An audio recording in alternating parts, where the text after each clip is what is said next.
கர்த்தருடைய நாமம் பரிசுத்தப்படுவதாக. இந்த நாளிலும் ஆவிக்குரிய பொக்கிஷங்கள் என்ற தலைப்பிலே ஆவிக்குரிய ஆழமான சத்தியங்களை உங்களோடு கூட பகிர்ந்து கொள்வது ஆண்டவர் எனக்கு கொடுத்த ஸ்லாக்கியம் என்று கருதுகிறேன். இந்த ஆவிக்குரிய பொக்கிஷங்கள் உங்களுடைய ஆவிக்குரிய வாழ்க்கைக்கு நிச்சயமாகவே மிகுந்த ஆசீர்வாதத்தை கொண்டு வரும் என்று நான் நம்புகிறேன். வேதத்தை வாசிக்கும் பொழுது தேவன் ஆபிரகாமை தன் ஒரே பேரான குமாரனை பலியிடும்படி சொல்லுகிறார். இப்பொழுது அவன் பலிபீடத்தை கட்டிவிட்டான். பலிபீடத்தை கட்டி ஈசாக்கை படுக்க வைத்து அவன் தன்னுடைய கத்தியை எடுத்து அவனை வெட்டும்படியாக கையை அவன் நீட்டுகிறான். வேதத்தை வாசிக்கும் பொழுது ஆபிரகாம் தன் ஒரு பலிபீடத்தை கட்டி கட்டைகளை அடுக்கி தன் குமாரனாகி ஈசாக்கை கட்டி அந்த பலிபீடத்தில் அடுக்கி கட்டைகள் மேல் அவனை கிடத்தினான். பின்பு ஆபிரகாம் தன் குமாரனை வெட்டும்படி தன் கையை நீட்டி கத்தியை எடுத்தான். இப்படி கத்தியை எடுக்கும் பொழுது அப்பொழுது கர்த்தருடைய தூதரானவர் ஆபிரகாமே ஆபிரகாமே என்று கூப்பிட்டார். அவன் இதோ அடியேன் என்று சொன்னான். பிள்ளையாண்டையின் மேல் உன் கையை போடாதே, அவனுக்கு ஒன்றும் செய்யாதே, நீ அவனை உன் புத்திரன் என்றும் உன் ஏக சுதன் என்று பாராமல் எனக்காக ஒப்பு கொடுத்தபடியினால் நீ தேவனுக்கு பயப்படுகிறவன் என்று இப்பொழுது அறிந்திருக்கிறேன் என்றார். 13ஆம் வசனத்தை கொண்டு கவனிப்போம். ஆபிரகாம் தன் கண்களை ஏறெடுத்து பார்த்த பொழுது, இப்போ இதுதான் பலிபீடம்னா, இந்த பலிபீடத்தில் தன் மகனை கிடத்தி வைத்திருக்கிறாரு. கிடத்தி வைத்து கத்தியை எடுக்கிறாரு. எடுத்த உடனே ஆண்டவர் கூப்பிட்ட உடனே வேதம் சொல்கிறது ஆபிரகாம் தன் கண்களை ஏறெடுத்து பார்க்கும் பொழுது அப்போ ஏறெடுக்கும் பொழுது மேலே ஏறெடுத்து பார்க்கும் பொழுது வசனம் சொல்கிறது, இதோ பின்னாக புதரிலே தன் கொம்புகளை சிக்கி கொண்டிருந்த ஒரு ஆட்டுக்கடாவை கண்டான்.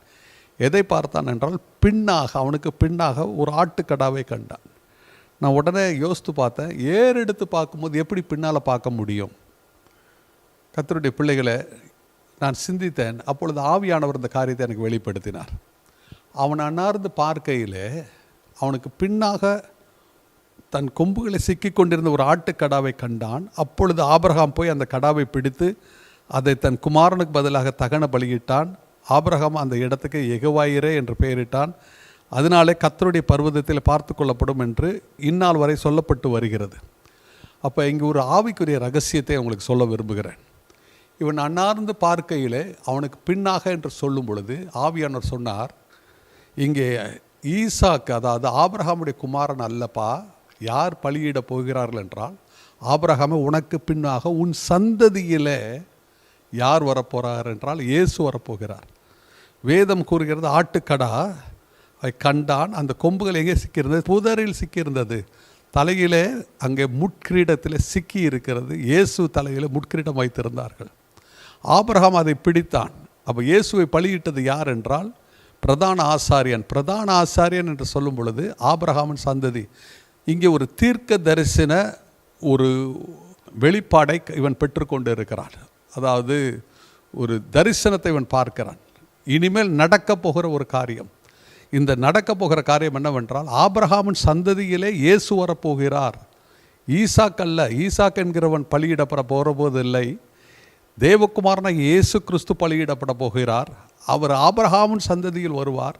அவன் பின்னாக வருவார். அவர் தலையில் முட்கிரீடம் இருக்கும். எங்கே நிற்கிறான்? மோரியா மலையில் நிற்கிறான். அவன் அந்த இடத்திற்கு என்ன பெயரிடுகிறான்? யெகோவாயிரே என்று பெயரிட்டு, இந்த பலி எங்கிருந்து வரப்போகிறதாம்? கர்த்தருடைய பர்வதத்திலிருந்து வரப்போகிறது என்று சொல்கிறார். கர்த்தருடைய பிள்ளைகளை, சில நேரங்களில் ஆவிக்குரிய தரிசனங்களை நீங்கள் பார்க்கும் பொழுது அது அப்படியே நடக்கும். நான் அப்படி தான் விசுவாசிக்கிறேன். இவன் அந்த தரிசனத்தை பார்த்த பிறகு அதே போல் நடந்திருக்கலாம், அங்கே பலியிட்டு இருக்கலாம். ஆனால் ஆண்டவர் எதை குறிக்கிறார் என்றால், இங்கே இயேசு ஆபிரகாமின் சந்ததியிலே வரப்போகிறார், அவர்தான் பலியிடப்பட போகிறார் என்பதை தேவன் வெளிப்படுத்துவதை இந்த வசனங்கள் கூறுகிறது. இயேசு இந்த உலகத்தில் இருக்கும் பொழுது அவருடைய எதிரிகள் கேட்டார்கள், நீ ஆபிரகாமோட பெரிய ஆளா?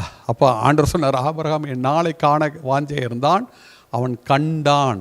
எங்கே கண்டான்? இந்த இடத்துல அவன் கண்டான். ஆக கர்த்தருடைய பிள்ளைகளை, இதிலிருந்து நான் பார்க்கிற ஒரு காரியம், அநேக ஆவிக்குரிய ரகசியங்கள் வேதத்தில் இருக்கிறது. ஆனால் ஆவியானவர் உதவியை நாடும் பொழுது ஆவியானவர் அதை நமக்கு வெளிப்படுத்துகிறார்.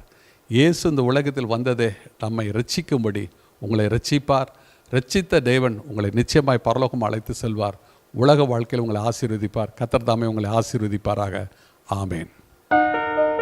கிறிஸ்துவுக்குள் பிரியமானவர்களே, சகோதரர் சாமுவேல் மோகன்ராஜ் அவர்கள் எழுதிய ஆவிக்குரிய புத்தகங்கள் உங்கள் ஆவிக்குரிய வாழ்க்கைக்கு மிகவும் பிரயோஜனமாக இருக்கும். இயேசுவின் ரத்தம் என்கிற புத்தகம், எழுப்புதலின் அக்கினி, நீங்கள் வாழ்ந்து செழித்திருப்பீர்கள், சிலுவையிலே மொழிந்த சுவிசேஷ பணிக்கான 7 திறவுகோல்கள், தேவனுடைய தேசத்தில் செழிப்பாக்கும் அனுபவங்கள், தரிசனங்களும் சொப்பனங்களும் அதன் விளக்கமும், இயேசுவின் காயங்கள் அவற்றின் வல்லமையும் நோக்கங்களும். கர்த்தர் உங்களை ஆசீர்வதிப்பாராக.